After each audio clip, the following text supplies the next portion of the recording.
बेटी। तो क्या हमारा नाम कैसे पता? आशिक। और आशिक खातिर इतना भी मुश्किल नहीं है कि वो अपने महबूबा के नाम ना पता कर सके। आशिक? ए मिस्टर, होश में तो बाड़ा तू ना जान ना पहचान, मैं तेरा मेहमान। मेहमान तो बनिए गई बड़ी हमारा दिल की।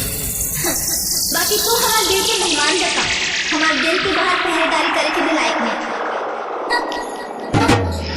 छोड़ो हमारा हाथ।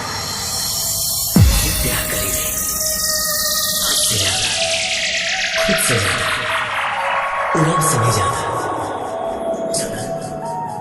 हमार माई बहुत खुश हो तुमके पतोह के रूप में पाके। क्या तोरा बाप की जागीर ना हो? तोरा माई के पतो बनावे के इतना शौक बा तो जाके अपना जैसे अनपढ़ गवार लेके के मेहरारू बना लो। तू भी खुश रहो और तोहर माई भी।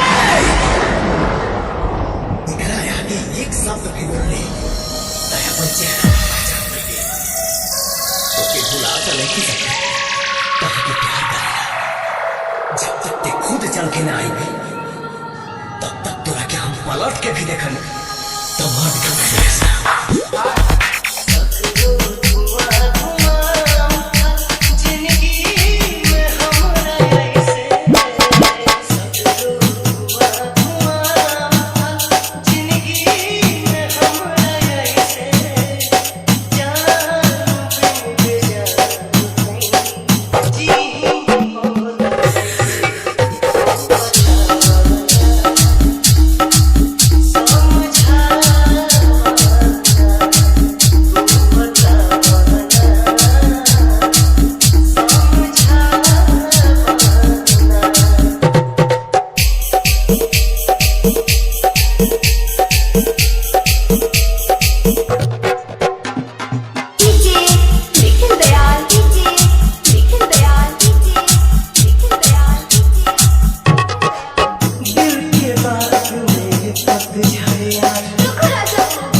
DJ Harsood